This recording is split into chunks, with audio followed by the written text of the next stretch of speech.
Close your eyes. Picture a bull breeding ranch. If you're like most people, you see a scene straight out of a Western movie. Dust kicking up in the golden hour. Men on horseback. Vast, rolling pastures.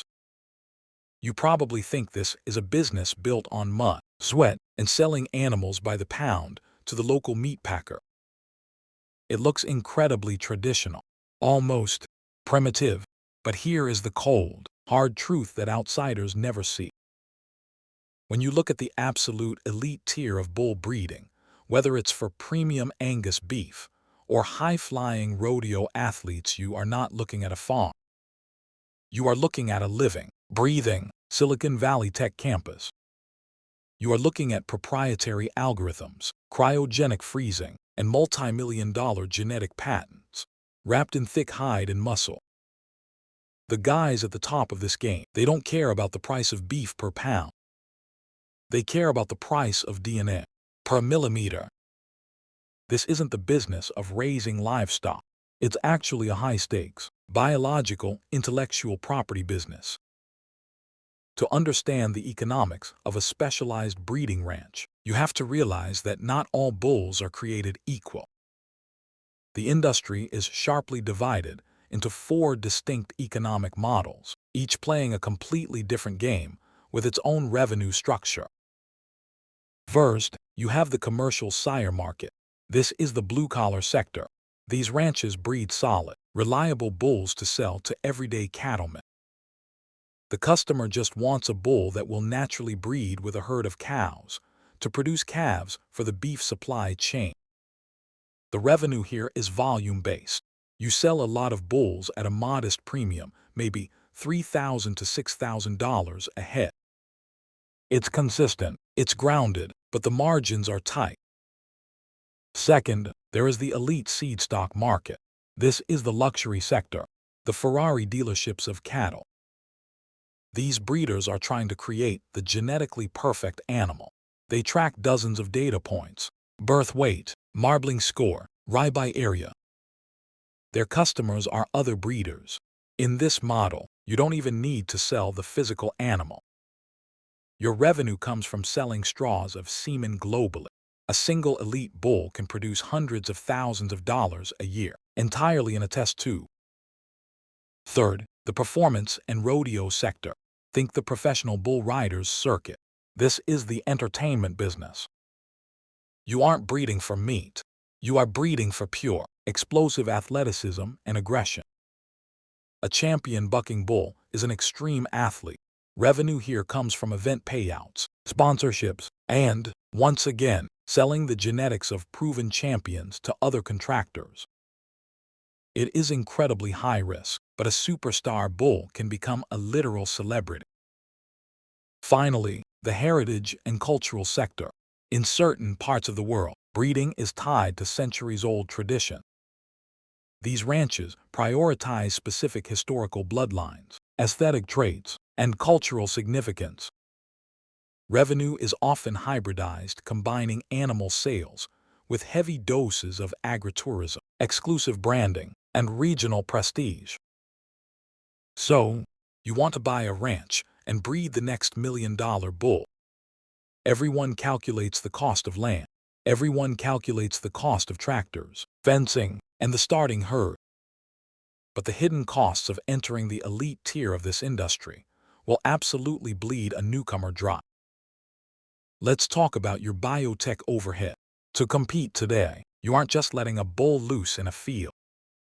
You are paying for genomic mapping to prove your animal's genetic worth before it's even a year old. You are paying for in vitro fertilization and embryo transfers. You have to rent surrogate cows just to carry the embryos of your best genetics. You are essentially funding a reproductive laboratory. Then, there is the specialized logistics and show campaigning. You can breed a perfect bull, but if nobody knows about him, he's worthless. To build his brand, you have to haul this massive, temperamental animal thousands of miles across the country in climate-controlled trailers to national livestock shows. You are paying for elite fitters, essentially hairstylists and groomers for cattle handlers, entry fees, and marketing campaigns in industry magazines. Running a campaign for a young sire can cost tens of thousands of dollars before he ever sells a single straw of genetics. And finally, the most painful hidden cost, premium livestock insurance. When you own a biological asset valued at $200,000 or $500,000, you have to insure it. What happens if a champion bucking bull breaks his leg in the chute? What happens if an elite Angus sire gets struck by lightning or swallows a piece of wire in the pasture? The premiums to insure highly volatile, fragile living assets are astronomical. Which brings us to the core irony of this entire industry, the absolute center of gravity for a breeding ranch. Let's call it the paradox of the fragile Goliath. Every day, you are dealing with the most massive, powerful, intimidating creatures on Earth. Animals that weigh 2,000 pounds. Animals that can crush a steel gate like it's made of tin foil. They are the ultimate symbols of brute strength and raw nature. Yet, your entire financial empire, every dollar of profit, every projection for the next decade, hinges on microscopic, invisible, and hyperfragile variables. A tiny change in a genetic marker, a 1-degree temperature shift in a liquid nitrogen tank holding your inventory, a microscopic reproductive issue. You are breeding immovable giants, but your business can be entirely destroyed by things you need a microscope to see. To see this paradox in action, we don't need to look at theory. We can look at the historic, widely publicized mega-auctions in the American beef industry. Look at the elite Angus seed stock market. Every year, at historic ranches across the country, the world watches as single bulls cross the auction block. According to public industry reports, it is not uncommon for a single, elite herd sire to sell for hundreds of thousands of dollars. In some legendary, verifiable cases, a single bull has commanded over $1 million. Why on earth would a syndicate of investors pay $1.5 million for a single cow? Because of the intellectual property model. The buyers aren't taking that bull home to eat him. They are taking him to a specialized facility to collect his genetics.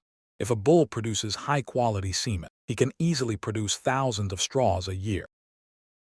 If his genetics are highly sought after, meaning his offspring grow faster, have better meat quality, and require less feed, each straw can sell for $40, $50, sometimes over $100. Do the math. If you sell 20,000 straws globally at $50 a pop, that bull just generated $1 million in a single year. And he can do that for several years. Furthermore, the investors control the copyright to his DNA. The original breeders keep a share, the buyers get a share, and suddenly, this single animal is a walking, breathing franchise. But remember the paradox. This multi-million-dollar business model only works if the giant remains perfectly healthy and his microscopic biology performs flawlessly. Because you are dealing with living assets, the financial whiplash in this industry is brutal. Let's look at the two extremes. In a highly favorable year, the stars align perfectly. The weather is ideal, meaning your pastures are lush with free green grass, keeping your feed costs near zero. Your lead sire wins a major championship at a national show. Suddenly, his brand is red hot. His semen catalog goes viral among commercial breeders. You might sell 15,000 units of his genetics globally. On top of that, you host your annual production sale, and because cattle prices in the broader market are up, buyers are flush with cash. Your young bulls average $10,000 a head.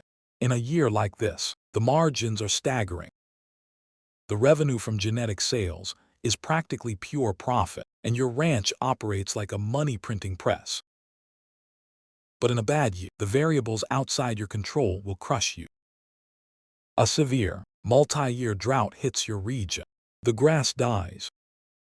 Now, you are forced to buy hay and feed, shipped in from hundreds of miles away, tripling your operational costs just to keep the animals alive. Then, the paradox of the fragile Goliath strikes. Your prized $250,000 sire, the one your entire marketing campaign is built around, develops a minor infection or takes a bad step in the mud. He becomes sterile, or he can no longer be collected. Overnight, your primary revenue stream goes to absolute zero. To make matters worse, a macroeconomic shift or a brief border closure halts international semen exports. Suddenly, your high-tech biological IP is trapped. Your feed bills are skyrocketing, and your giant beasts are eating through your cash reserves every single day. A bad year in breeding doesn't just hurt, it can erase a decade of careful genetic planning. In the end, running a high-level breeding ranch is a masterclass in humility. You can use the most advanced biotech in the world to engineer the ultimate million-dollar beast. But at the end of the day, your empire is still entirely at the mercy of Mother Nature's fragile, microscopic whims.